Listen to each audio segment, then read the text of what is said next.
There is something happening in nature between 3:30 to 3:40. It's a very significant part of the time. And how do people start on this path? Because a lot of this makes sense to people, but in the world they live in, they don't know where to start. If I teach you a way where you can manage your chemistry the way you want, but we need 32 hours of focused time, do you think your life is valuable enough for that much investment, I'm asking? Yes. It's 32 hours of focused time.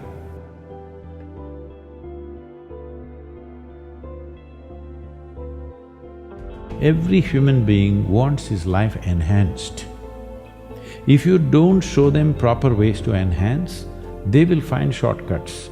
See, a man who goes to the bar and a man who goes to a church or a temple or a whatever, they're seeking the same thing. They're trying to enhance their life, isn't it? If you do not show them a proper way, they will take whatever ways are available on the street, that's all. You want to go forward, but it sets you backward. Your intelligence has turned against you, that's all. If your intelligence was working for you, would you create blissfulness or misery? 80 to 85% of the population today is on alcohol or some kind of drug. We have come to a place where to grow our food, we need chemicals.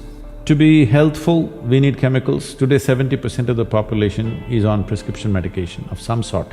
To be peaceful, we need chemicals. To be joyful, we need chemicals. To be ecstatic, of course you have ecstasy.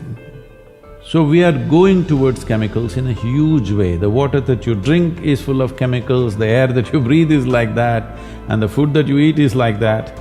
So if 90% of humanity goes into chemical consumption, consciously or unconsciously, if they consume a lot of it, the next generation that we produce will be of a lesser quality than who we are. That's a crime against humanity. So right now, chemical is the net. It's not another trapeze, it's a net that you can fall into and people experience their own little heaven. Well, it ruins you in so many ways. The important thing about life, whether it's a grasshopper out there or you, both of us are striving to be the fullest possible life that we can be. A grasshopper is trying to be a full-fledged grasshopper, a human being is trying to be a full-fledged human being. So similarly for a human being, if you take away any of his faculties in any way, even temporarily, have you enhanced his life? So intoxication is just that, it is taking away your faculties for a period of time, but if you continuously do it, it'll take it away for your life. So you're taking away or subjugating your faculties for a little bit of pleasure, or maybe a lot of pleasure, whatever… however you wish to describe it. But the important thing is you're taking a backward step with life, because life can only be enhanced by sharpening and increasing our faculties, not by decreasing our faculties. This means we are taking a backward step, though there may be pleasure attached to it, because you need to understand the greatest chemical factory, the most sophisticated chemical factory is right here. If you are a great manager, you will produce what you want from this. If you are a lousy manager, you do wrong things, you get anxiety, you get something else, you get rubbish going on within you because you are misusing your chemical factory or you don't know how to manage your chemical factory. Why your intelligence is turned against you? There's no stable enough base. So the entire yogic system is about this, that you create a stable base so that your intelligence works for you. If your intelligence turns against you, no power in the universe is going to save you, you are a done thing. You talk in the book about thoughts, we're obsessed with thoughts in this world, and I'm thinking this and I'm thinking that. When I say I'm thinking this, another way of saying it is, I'm making up this, I'm making up that. You can make up whatever you want, as long as you enjoy it. But that can be dangerous, always trying to think of the solution, always trying to be your thoughts. If you become what you make up, unfortunate, isn't it? Your thoughts belong to you or you belong to the thoughts, you must make up your mind. All human experience comes from within, isn't it? I don't know what kind of geniuses thought these things. I know in America there must be 1,000,000 books telling you how to milk happiness from something else or somebody else but all human experience is generated from within. What comes from within you must be the way you want it, isn't it? Isn't that simple enough, I'm asking? Yes. What comes from around you may not be the way you want it, but what comes from within you must be the way you want it. If whatever happens within you the way you want it, will you be blissed out or miserable? People come and say, Sadhguru, please teach us how to control my mind. Say, you want your mind controlled or liberated? Oh, yes, liberated, but how to control? Because they think that intelligence is a serious problem. And it's been in their lives. So what is the solution? If you remove a part of your brain, you will be fine. You're essentially complaining, I wish I had the brain of an earthworm, this human brain I'm not able to handle. Yes, that is a fact. Charles Darwin said that you evolved out of a monkey.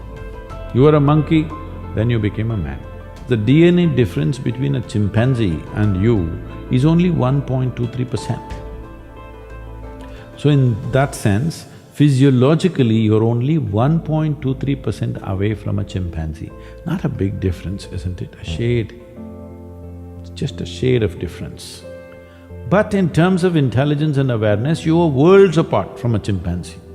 So your problem is just this, you have an intelligence for which you don't have a stable enough platform. If I teach you a way where you can manage your chemistry the way you want, but we need 32 hours of focused time, do you think your life is valuable enough for that much investment, I'm asking? Yes. Then you must invest, that's what is called inner engineering program. It's 32 hours of focused time. We can format it in different ways, but that much investment has to go in. The youth of today should get little more in terms of physical activity, little more into nature, maybe climb a mountain, maybe swim in the lake. How will a young person gain strength, courage, learn to handle many things if you don't do something little unpredictable? Everything is a set track. It's not good. And do you think people these days are missing that relationship with their own body? Maybe we start there. What is yoga? The word yoga means union. Union means whether you are aware of it or you're not aware of it, right now you're happening here as a part of everything else. What the trees exhale, you're inhaling, what you exhale, the trees are inhaling. Not just on the level of respiration, on all levels this is happening. What you think as myself is just a psychological boundary that you have set up. So yoga means consciously obliterating the boundaries of your individuality. So if you sit here, if you experience everything around you as myself, this is yoga. If you experienced all this as myself, do you need morality? Did anybody teach you out of these 5 fingers, this is a small finger, don't cut it off? Is there a morality needed like that? Anything that you feel is a part of yourself, with that you don't need any values, ethics, morals, nothing, because it's a part of you. This is what yoga means. You experience everything as a part of you. When somebody experiences the whole universe as a part of himself, then we say he is a yogi. It is the science of aligning your geometry, your individual geometry with the cosmic geometry. When geometry is congruent with something larger, it becomes like that, it functions like that, it makes you experience yourself like that. So in that sense, you're trying to reorganize your geometry so that it's congruent to the larger or cosmic geometry. Once I started doing simple physical yoga, within a month or two, it doesn't matter where I am till today, morning 3:30 to 3:40, within those 10 minutes I always come awake. There is something happening in nature between 3:30 to 3:40. It's called Brahma Muhurtam in yoga, it's a very significant part of the time. So when that happens, your body just comes awake. It happens to everybody, but they don't notice it. So like this, many changes happen simply because simple yoga. So that's why I'm constantly reminding people, it doesn't matter for what reason you do the right things. Even for wrong reasons, if you do the right things will happen to you. Now it's simple, that doesn't mean it's easy. Well, it's not difficult either. See, most people understand complexity as intelligence. If they make themselves difficult, they are supposed to be intelligent. Making a simple thing difficult is not intelligence. Making a very complex thing simple is intelligence, isn't it? So wrong sense of intelligence, idea of intelligence has entered people's minds. They think if they make a problem out of every solution, they're intelligent. No, no. If you find solutions for every problem, that is intelligence. And how do people start on this path? Because a lot of this makes sense to people, but in the world they live in, they don't know where to start. Even yesterday I was at this How to Academy talk. The last question was, all this is fine, Sadhguru, can you give us one mantra that we can take home and that'll work for us? So I asked a simple question. See, to learn ABC, to learn to read and write a simple language like English, I'm saying simple language, just 26 alphabets. To learn a simple language, you take 12 years of schooling. To read, write, understand. For this you're taking 12 years. To transform your life, you want to do it in 2 minutes. So is that what your life is worth? So if your life is worthwhile, is it not important that you invest a certain amount of time and energy rather than looking for this stupid stuff of one mantra with which I will transform my life?